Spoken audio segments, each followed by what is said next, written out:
juntos novamente para seguirmos com o estudo do livro Consolador.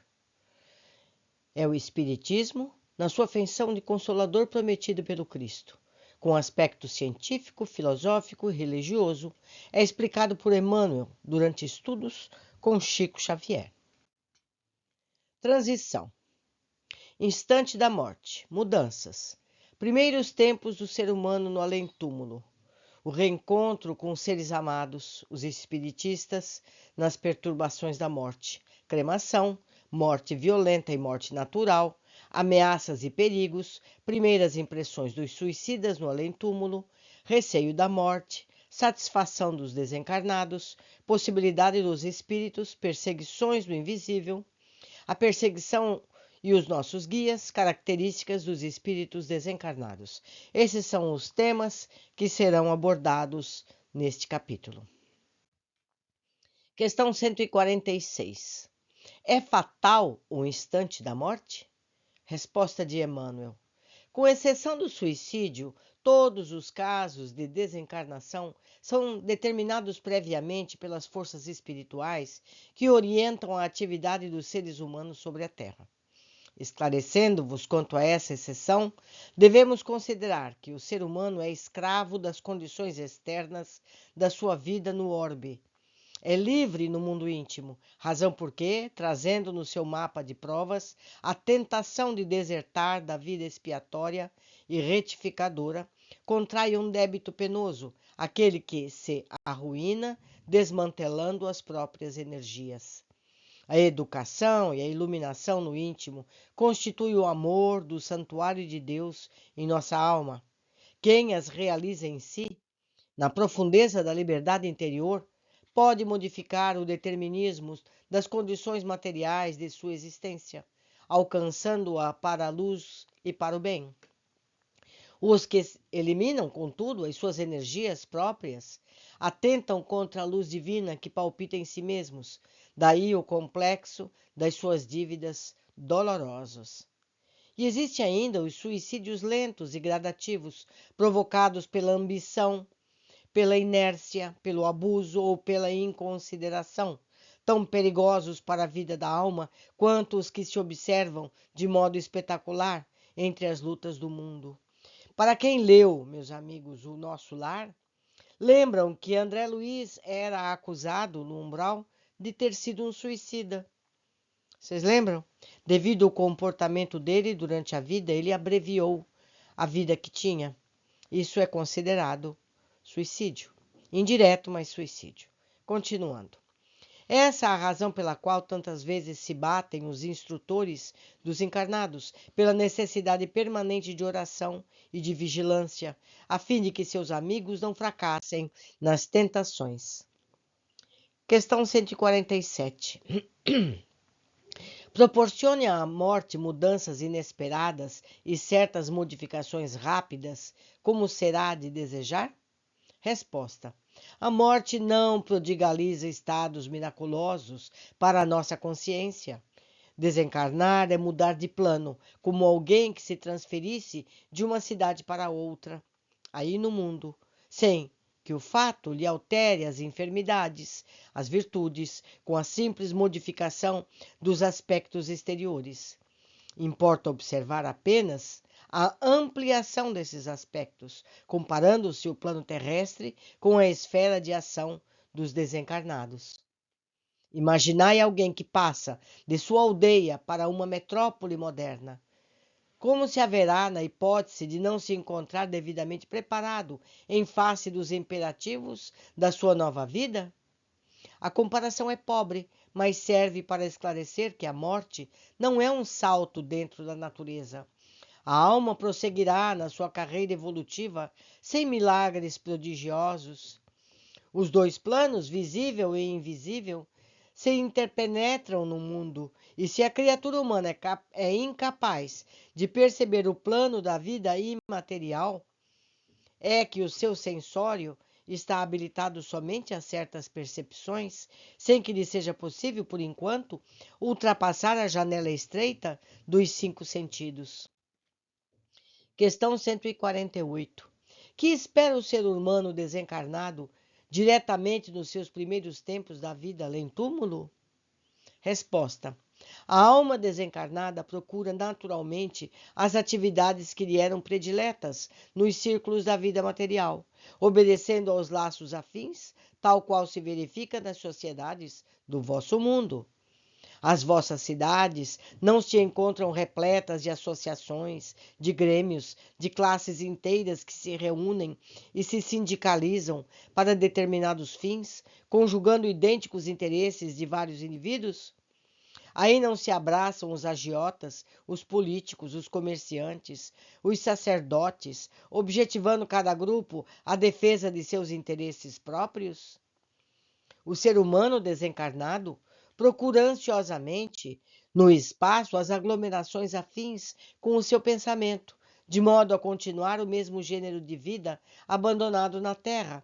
Mas tratando-se de criaturas apaixonadas e viciosas, a sua mente reencontrará as obsessões de materialidade, quais as do dinheiro, do álcool e etc. Obsessões que se tornam o seu martírio moral de cada hora nas esferas mais próximas da Terra.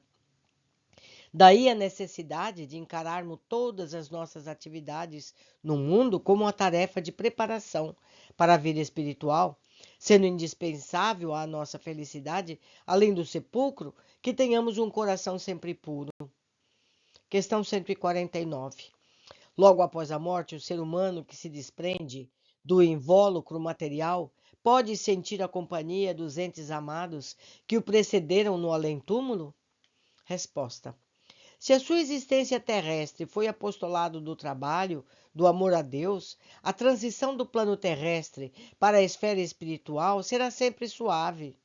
Nessas condições, poderá encontrar imediatamente aqueles que lhe foram objeto da sua afeição no mundo, na hipótese de se encontrarem no mesmo nível de evolução. Uma felicidade doce e uma alegria perene estabelece-se entre os corações amigos e afetuosos, pois das amarguras, da separação e da prolongada ausência. Entretanto, aqueles que se desprendem da terra, saturados de obsessões pelas posses efêmeras do mundo e tocados pela sombra das revoltas incompreensíveis, não encontram tão depressa os entes queridos que se antecederam na sepultura. Suas percepções restritas à atmosfera escura dos seus pensamentos e seus valores negativos impossibilitam-lhe as doces venturas do reencontro. É por isso que observais tantas vezes espíritos sofredores e perturbados, fornecendo a impressão de criaturas desamparadas e esquecidas pela esfera da bondade superior, mas que de fato são desamparados por si mesmos, pela sua perseverança no mal, na intenção criminosa, na desobediência aos sagrados desígnios de Deus. Questão 150.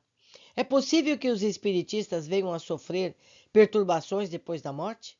Resposta: a morte não apresenta perturbações à consciência reta e ao coração amante da verdade e do amor dos que viveram na terra tão somente para o culto da prática do bem, nas suas variadas formas e dentro das mais variadas crenças. Toda e qualquer religião, meus amigos, é boa, desde que o indivíduo seja bom. Continuando. Que o espiritista cristão não considere o seu título de aprendiz de Jesus como um simples rótulo, ponderando a exortação evangélica, muito se pedirá quem muito se recebeu, preparando-se nos conhecimentos e nas obras do bem, dentro das experiências do mundo para a vida futura, quando a noite do túmulo houver descerrado aos seus olhos espirituais a visão da verdade em marcha para a realização da vida moral. O que quer dizer? Que nem todo mundo que se diz religioso é verdadeiramente religioso. Ele pode, como alertou Jesus, ser aquele religioso aos olhos dos outros. Vai ao seu culto, vai à sua missa, vai ao seu estudo evangélico, mas ele continua sendo a mesma pessoa, crua, dura, egoísta de sempre. É preciso que você seja uma pessoa boa, independente da religião que execute. Pode até nem ter religião. Se for uma pessoa boa, se for uma pessoa fraterna, ela terá todos os méritos para ser bem recebido. Questão 151. O espírito desencarnado pode sofrer com a cremação dos elementos cadavéricos? Resposta. Na cremação, faz-se mister exercer a piedade com os cadáveres, procrastinando por mais horas o ato de destruição das vísceras materiais, pois, de certo modo, existem sempre muitos ecos de sensibilidade entre o espírito desencarnado e o corpo onde se extinguiu o tônus vital nas primeiras horas sequentes ao desencarne, em vista dos fluidos orgânicos que ainda solicitam a alma para as sensações da existência material. Dizem os espíritos, meus amigos, que o ideal é no mínimo 72 horas de espera entre o falecimento e a cremação. Eu lembro sempre que Chico não quis ser cremado. Chico devia saber das coisas. Continuando, questão 152. A morte violenta proporciona aos desencarnados sensações diversas da chamada morte natural? Resposta. A desencarnação por acidentes, os casos fulminantes de desprendimento, proporcionam sensações muito dolorosas à alma desencarnada, em vista da situação de surpresa ante os acontecimentos supremos e irremediáveis. Quase sempre, em tais circunstâncias, a criatura não se encontra devidamente preparada e o imprevisto da situação lhe traz emoções amargas e terríveis. Entretanto, essas surpresas tristes não se verificam para algumas no caso das enfermidades dolorosas e prolongadas, em que o coração e o raciocínio se tocam das luzes das mediações sardias, observando as ilusões, os prejuízos do excessivo apego à terra, sendo justo considerarmos a utilidade e a necessidade das dores físicas, nesse particular, porquanto somente com o seu concurso precioso pode o ser humano alijar o fardo das suas imperfeições nocivas do mundo, para penetrar tranquilamente os umbrais da vida do infinito. Questão 153. Se a hora da morte não houver chegado, poderá o ser humano perecer sob os perigos que o ameacem? Resposta. Nos aspectos externos da vida, e desde que o espírito encarnado proceda de conformidade com os ditames da consciência retilínea e do coração bem intencionado, sem a imponderação dos precipitados, sem o egoísmo dos ambiciosos, toda e qualquer defesa do ser humano reside em Deus. Questão 154. Quais as primeiras impressões do que desencarnam por suicídio? Resposta. A primeira decepção que os aguarda é a realidade da vida que não se extingue com as transições da morte do corpo físico. Vida está agravada por momentos pavorosos em virtude de uma decisão tocada por suprema rebeldia. Meus amigos, a primeira decepção é de saber que a morte não existe. Ele continua vivo, como sempre, com os mesmos problemas e mais um, que é o suicídio. Ele só agrava a situação que ele já tinha. Continuando, suicidas há que continuam experimentando os padecimentos físicos da última hora terrestre em seu corpo somático, indefinidamente anos a fio. Sentem as impressões terríveis do tóxico que lhes aniquilou as energias, a perfuração do cérebro pelo corpo estranho partindo de sua arma usada no gesto supremo, o peso das rodas pesadas sobre as quais se atiraram na ânsia de desertar da vida, a passagem das águas silenciosas e tristes sobre os seus despojos, onde procuraram o ouvido criminoso de suas tarefas no mundo. E, comumente, a pior emoção do suicida é de acompanhar minuto a minuto o processo da decomposição do corpo abandonado no seio da terra, verminado e apodrecido.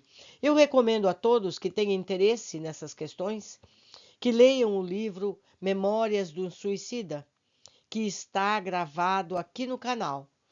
É um livro muito detalhado sobre toda a vivência de um suicida.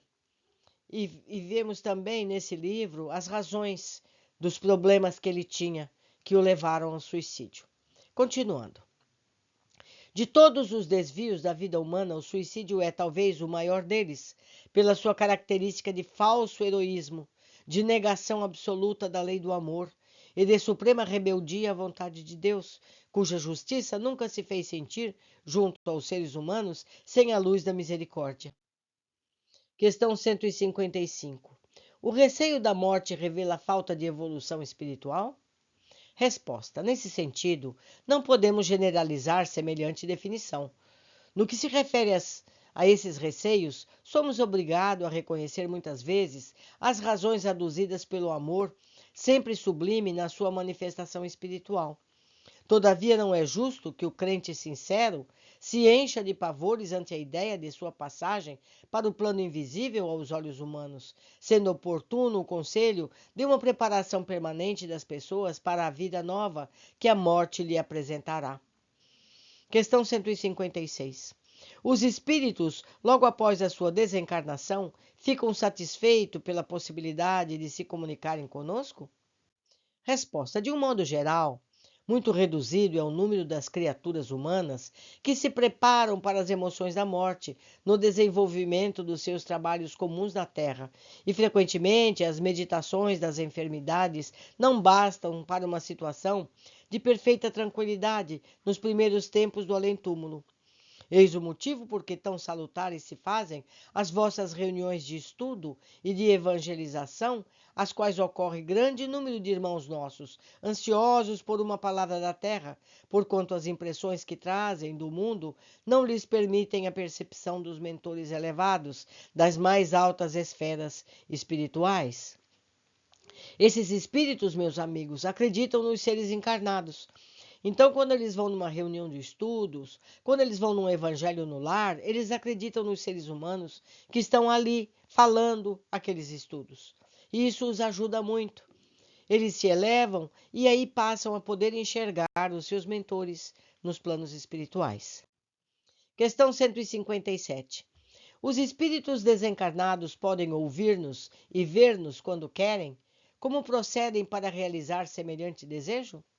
Resposta: isso é possível, não quando querem, mas quando os merecem mesmo, porque existem espíritos culpados que somente muitos anos após o desprendimento do mundo conseguem a permissão de ouvir a palavra amiga e confortadora dos seus irmãos ou entes amados da terra, a fim de se orientarem no labirinto dos sofrimentos expiatórios. O comparecimento de uma entidade recém-desencarnada às reuniões do Evangelho já significa uma bênção de Deus para o seu coração desiludido, porquanto essa circunstância se faz acompanhar dos mais elevados benefícios para a sua vida interior. Quanto ao processo do seu contato convosco, precisamos considerar que os seres do além-túmulo, em sua generalidade, para se comunicarem nos ambientes do mundo, adaptam-se ao vosso modo de ser, condicionando suas faculdades à vossa situação fluídica na Terra, razão pela qual esses instantes, na forma comum, possuem a vossa capacidade sensorial, restringindo as suas vibrações de modo a se acomodarem de novo no ambiente terrestre. Questão 158. Se uma criatura desencarna, deixando inimigos na Terra, é possível que continue perseguindo o seu desafeto dentro da situação de invisibilidade? Resposta: isso é possível e quase geral no capítulo das relações terrestres, porque se o amor é o laço que reúne as almas nas alegrias da liberdade, o ódio é a algema dos forçados, que os prende reciprocamente no cárcere da desventura. Se alguém partiu odiando, e se no mundo o desafeto faz questão de cultivar os germes da antipatia, das lembranças cruéis, e mais que natural que no plano invisível perseverem os elementos da aversão e da vindita implacável, em obediência às leis de reciprocidade, depreendendo-se daí a necessidade do perdão com inteiro esquecimento do mal, a fim de que a fraternidade pura se manifeste através da oração e da vigilância, convertendo o ódio em amor e piedade, com os exemplos mais santos do Evangelho de Jesus. Questão 159. No caso das perseguições dos inimigos espirituais, a ação deles se realiza sem o conhecimento dos nossos guias amorosos e esclarecidos? Resposta: As chamadas atuações do plano invisível de qualquer natureza não se verificam à revelia de Jesus e de seus prepostos mentores, o ser humano na sua jornada de experiência para o conhecimento e para a luz. As perseguições de um inimigo invisível têm um limite e não afetam o seu objeto senão na pauta de sua necessidade própria. Porquanto, sobre os olhos amoráveis dos vossos guias no plano superior, todos esses movimentos têm uma finalidade sagrada, como a de ensinar-vos a fortaleza moral, a tolerância, a paciência, a conformação nos mais sagrados imperativos da fraternidade e do bem. Questão 160. Os espíritos desencarnados se dividem igualmente nas esferas mais próximas da Terra em seres femininos e masculinos? Resposta. Nas esferas mais próximas do planeta, as almas desencarnadas conservam as características que lhe eram mais agradáveis nas atividades da existência material, considerando-se que algumas que perambulam no mundo com uma veste orgânica imposta pelas circunstâncias da tarefa a realizar junto às criaturas terrenas, retomam as suas condições anteriores à reencarnação. Então, enriquecidas, se bem souberem cumprir os seus deveres no plano das dores e das dificuldades materiais. Dilatando, porém, a questão, devemos ponderar que os espíritos, com esses ou aqueles traços característicos, estão em marcha para Deus, purificando todos os sentimentos, embelezando as próprias faculdades, a fim de refletirem a luz divina, transformando-se então nessas ou naquelas condições em perfeitos executores dos desígnios do Eterno. Concluímos hoje mais um capítulo que estamos aproveitando para aprender tantos detalhes sobre os planos espirituais. Eu espero que vocês estejam gostando e continuem conosco neste estudo. Abraços e até breve.